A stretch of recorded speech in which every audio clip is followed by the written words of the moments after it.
반호수. 튀르키예에서 가장 큰 호수인 이곳은 서울특별시의 6배가 넘는 어마어마한 면적을 자랑합니다. 배수구가 없는 내륙호로 주변 강물이 유입되기만 할 뿐 밖으로 호수물이 유출되지 않는데요. 수십만 년 전 화산이 분화하며 바다로 향하는 물길을 모조리 막아버린 것이 원인으로 추측되죠. 이와 같은 이유로 외부와 단절된 독자적인 환경을 갖추게 된 반호수는 여러 주목할 만한 특징들을 갖추고 있습니다. 가장 큰 특징은 호수물이 산성도 9.8에 달하는 알칼리성을 띠고 있다는 것인데요. 거의 세제에 가까운 염기성이어서 호수물만 가지고도 빨래가 가능하죠. 약간의 가공을 통해 액체 비누를 생산할 수 있을 정도인데다 탄산나트륨과 기타 염료까지 풍부합니다. 쉽게 말해 어지간한 생물들은 버틸 수 없는 지옥 같은 환경인데요. 하지만 놀랍게도 여기에 적응한 물고기가 존재하죠.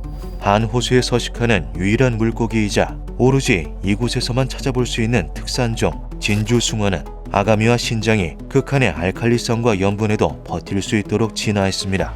덕분에 예로부터 근처 주민들의 일용할 양식으로 활용된 진주숭어는 산란기인 5에서 6월이 되면 알칼리성이 낮은 강 하구 근처로 이동해 알을 낳는데요. 산란이 끝나면 다시 호수로 돌아오는 삶을 반복하죠. 개체수가 아주 풍부하기 때문에 해당 시기에 방문한 사람들은 진주숭어 무리가 단체로 높이 뛰어오르는 장관을 감상할 수 있습니다. 그런데 반호수에는 이보다 더욱 놀라운 것이 오래전부터 목격되어 왔다고 전해지는데요.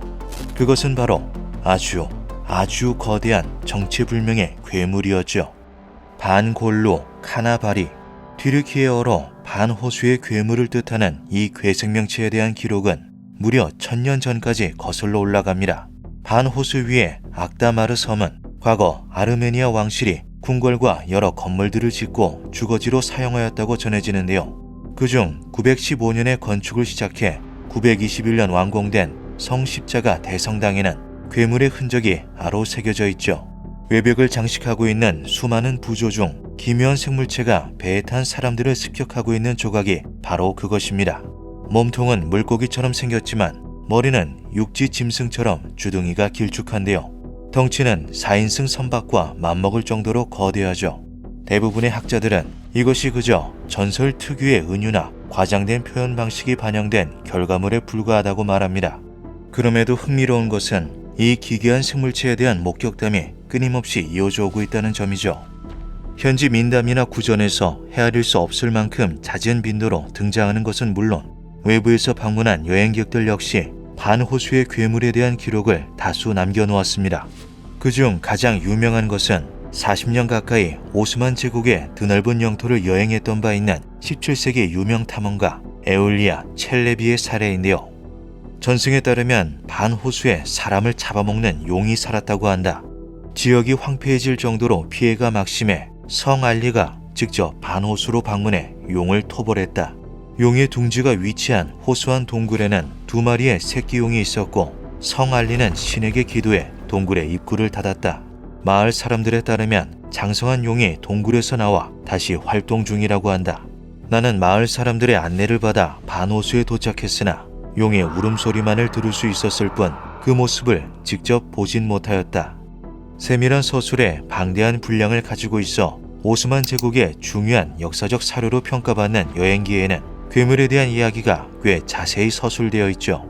점차 과학이 문명의 중심으로 자리 잡던 19세기의 신문 기사에서도 반호수의 괴물이 등장합니다. 3명의 남자가 반호수 근처에서 야영을 했다. 예배를 드리기 위해 호수에서 손을 씻으려던 그때 거대한 괴수가 나타나 일행 중 1명의 다리를 낚아챘다. 다른 2사람이 어떻게든 도우려고 했지만 괴수의 힘은 너무나도 강했다. 모닥불에서 불타는 나무를 가져와 공격해봐도 울부짖기만 할 뿐 피해자를 놓아주지는 않았다. 결국 피해자는 호수 안으로 끌려 들어갔고 다시는 나오지 못했다. 제국 정부는 공식 조사단을 호수로 보내 수사에 나섰지만 문제의 괴수는 발견되지 않고 있다. 당시 기사에 따르면 반호수의 괴물에 대한 피해가 제법 막심했던 것으로 보이는데요. 이에 오스만 제국 측에서도 조사를 통해 퇴치 방안을 강구하려 했지만 당시 혼란스러웠던 시대상 탓에 별다른 소득 없이 사건을 마무리 지었죠. 흥미로운 점은 모든 민담과 구전, 전승, 여행기와 신문기사가 마치 정말로 호수에 괴물이 존재하는 것처럼 묘사하고 있다는 사실입니다. 몸 길이는 15m에서 20m, 꼬리와 목이 길다. 검은색 혹은 진한 갈색을 띠고 있다. 등에는 삼각형 모양의 가시 같은 돌기가 여러 개 나 있다. 몸을 위아래로 끊임없이 움직이며 수영하는데 그 속도는 제법 빠르다. 고래처럼 물을 내뿜기도 하고 물 위로 뛰어오르기도 한다. 꼬리로 팔이나 다리를 잡아 물속으로 끌고 들어가는 식으로 사람을 종종 공격하는데 피해자들이 돌아온 적은 없다. 밤이 되면 우우우 하는 울음소리를 낸다.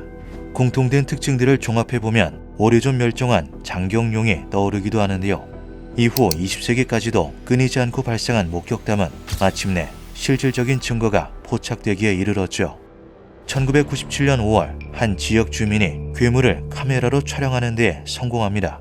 심지어 사진이 아닌 동영상이었는데요. 짙은 갈색의 괴물은 수면 바깥으로 언뜻 보이는 형체만으로도 그 길이를 짐작하기에 충분했죠.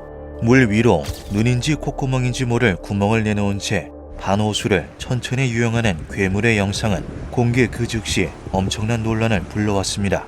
현지 주민들은 아르메니아 신화에 등장하는 물의 용 비샵이 바로 이 괴물에서 유래된 것이라 말하기도 했는데요. 그간 반호수의 괴물이 실제한다고 주장해왔던 사람들은 과거 절멸했다고 알려진 고대 생물이 독자적인 생태계에서 오랜 시간에 걸쳐 진화한 결과라는 가설을 제기했죠. 영상은 모두 조작된 것이다. 반호수 같은 환경에서 거대한 생물이 서식할 수 있을 리가 없다. 반면 괴물이 존재하지 않는다고 주장하는 사람들은 호수의 극한 환경 그 자체의 문제점을 지적했습니다.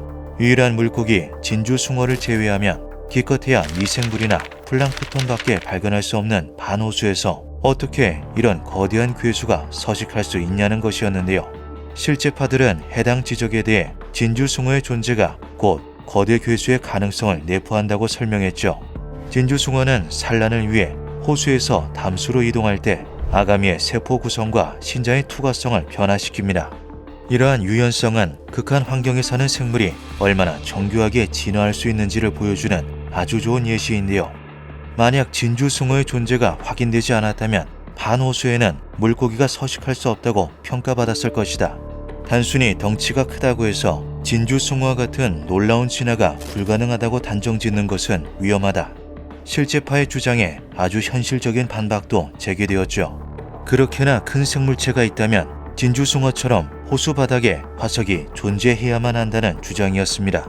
하지만 2010년 진행된 국제 대륙과학 탐사 프로그램 반호수 C2 프로젝트의 결과 반호수에서는 오히려 거대한 생물일수록 화석이 남을 수 없다는 결론이 나왔는데요.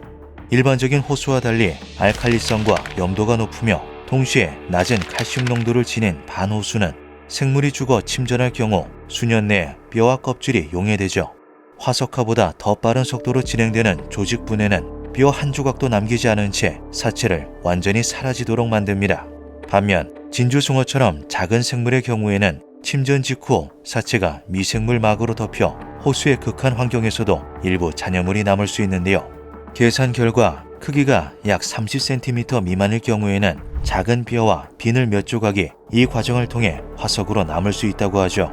그 이상일 경우에는 생성될 수 있는 미생물 막에 비해 부피가 너무 커지는 탓에 화석화가 진행되기 전에 사체가 완전히 용해된다는 것입니다. 즉, 실제로 반호수에 괴물이 존재하더라도 화석이 남지 않은 일은 아주 당연하다는 건데요. 끊임없는 논란과 목격담 속에서도 반호수의 괴물 미스터리는 풀리지 않고 있죠. 각종 탐지 전문 장비가 개발되어 있지만 호수의 면적이 너무나도 넓어 전수조사는 현실적으로 불가능한 상황입니다. 세월의 흐름 속에 관광 명소로 변한 반호수 인근에는 지역 주민들이 세워놓은 괴물의 동상만이 위용을 뽐내고 있을 뿐인데요. 한편 2018년 10월경 호수 바닥의 퇴적층에서 신종 어류가 발견됩니다. 진주숭어가 반호수의 유일한 어종이라는 당연한 상식이 깨진 순간이었는데요.